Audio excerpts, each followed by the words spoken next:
বাংলাদেশের বিরোধী রাজনীতি নিয়ে আপনি কতটা শঙ্কিত বা কোনো আশাবাদ দেখতে পাচ্ছেন কিনা? আমি বিরোধী রাজনীতির ক্ষেত্রে আমি বলেছি বিরোধী রাজনীতিকে অনেক বেশি কৌশলী হতে হবে। এটা একটা প্রচণ্ড প্রতিকূল সময়ের রাজনীতি। বাংলাদেশে বিরোধী রাজনীতি এত প্রতিকূল সময় কখনো পার করে নাই। বাংলাদেশে কোনো বিরোধী দলকে 15 বছর 17 বছর যাবৎ মানে বিরোধী দল হিসেবে থাকতে হয় নাই, অত্যাচার নিপীড়ন সহ্য করতে হয় নাই। বাংলাদেশে কোনো বিরোধী দলের ক্ষেত্রে এত গায়েবী মামলা হয়নি। গায়েবী মামলা ছিল না, কেটে খুঁজে দেখেন আপনি। এত গুম খুন হয় নাই। বাংলাদেশে কোনো বিরোধী দলের নেতার বিরুদ্ধে 300 400 500 মামলা হয় নাই। হয়েছে অন রেকর্ড বললাম, রেকর্ড চ্যালেঞ্জ করলাম, হয় নাই। বাংলাদেশে কোনো বিরোধী দলের নেতাকে এত অপবাদ সহ্য করতে হয়নি। বাংলাদেশে কোনো বিরোধী দলের দলপ্রধানকে এইভাবে কারারুদ্ধ করে রাখা হয় নাই।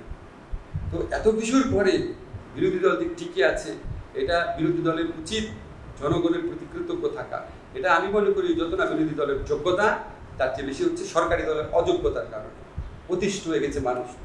এখন আপনার মন্দের ভালো হিসাবে তারা অনেকে চায় যে সরকার পরিবর্তন হোক, পরিবর্তন হলে বিএনপি ক্ষমতায় আসুন। বিএনপি ক্ষেত্রে আমার সমালোচনা আমি এক জায়গায় বলেছি, এখানে রিসার্চ সেলের অভাব আছে, ভেরি পুয়ার, প্রচারণা সেলের অভাব আছে, তারপরে নেতৃত্ব নির্বাচনের ক্ষেত্রে দুর্বলতা আছে। এবং ওখানে যারা নেতা হন, আমি যতটুকু শুনি আর কি, তারা কোনো মতে লন্ডনের একটা কনফিডেন্স অর্জন করে নেতা হয়ে যায়।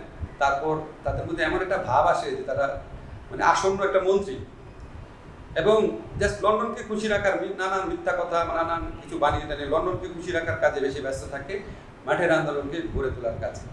আজকে বিএনপির যারা শীর্ষ নেতৃত্ব আছে, ওনাদেরকে সেলফ অ্যাসেস করতে হবে যে ওনারা যে গত 5-10 বছরে যুবদল এত বড় সংগঠন ছিল বিএনপির, ছাত্রদল, স্বেচ্ছাসেবক দল, এদের যারা নেতৃত্ব দিচ্ছেন, ঢাকা কমিটি নেতৃত্ব পদে যারা ছিলেন বা যাদেরকে রেখেছেন, তারা কি তাদের দায়িত্ব পালন করতে পেরেছে? যদি না পেরে থাকে তাদেরও দোষ, আপনারা যারা নেতা বানিয়েছেন আপনাদেরও দোষ।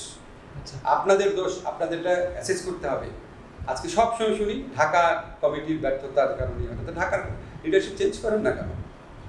আর বিএনপির আপনি দেখেন, আওয়ামী লীগের আপনি অনেক সমালোচনা করতে পারেন, কিন্তু আওয়ামী লীগের নেতৃত্ব একটা জিনিস খেয়াল করেন, নেতৃত্বে সবসময় নতুন নেতৃত্ব নিয়ে আসেন, সবসময় নতুন নেতৃত্ব। মন্ত্রীগুলোকে খেয়াল করেন আপনি, কতগুলো কম বয়সী মন্ত্রী আছে।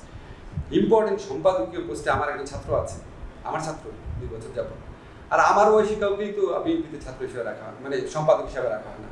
আপনি স্টিয়ারিং কমিটি চেঞ্জ করেন, স্টিয়ারিং কমিটিতে যারা 75 বছর 80 বছরের লোক আছে তাদেরকে উপদেষ্টা বানায় দেন, ইয়াং লিডারশিপকে নিয়ে আসে, 90-এর গণঅভ্যুত্থানের নেতাদেরকে নিয়ে আসে। আজকে হাবিবুর নবী সোহেল আছে, ইশরাক আছে, ইশরাক হোসেন, সাদেক হোসেন কুকারদের ছেলে আছে, তাদের মতো নেতৃত্বকে নিয়ে আসেন। তো এগুলিকে আবার আমাদের বলতে হবে? মানে আমার কাছে বিএনপির কোনো সেলফ অ্যাসেসমেন্ট নাই বিএনপির ভিতরে। এবং আপনাকে একটা ছোট্ট ঘটনা বলি, ধরেন বিএনপিতে যারা কাজ করেন তাদের মধ্যে সব দল থেকেই তো আমাদের কিছু তথ্য আসে। হয়তো একটা হোয়াটসঅ্যাপ একটা নিউজ আসলো যে এরকম বিদেশি একটা পত্রিকা, ধর ডিপ্লোমেট একটা রিপোর্ট ছাপা হয়েছে, পাঠালো আর কি। তারা যেটা পাঠায় তার দেখা যায় 2-3 দিন আগে আমি এমনি পেয়ে গেছি। এই আপনার এই লেভেল অফ এফিসিয়েন্সি, যে রিপোর্টটা আপনার দলের জন্য খুব ইম্পর্টেন্ট, সেটা আমারে পাঠাইতে হোয়াটসঅ্যাপে পাঠাইতে আপনার 2-3 দিন লাগে। আমি আপনার আগে পেয়ে যাই, আমি তো পলিটিক্স করি না। এবং আমি আপনাকে অন রেকর্ড বলে রাখি যে বিএনপি শক্তিশালী দল হোক, এটা আমি চাই।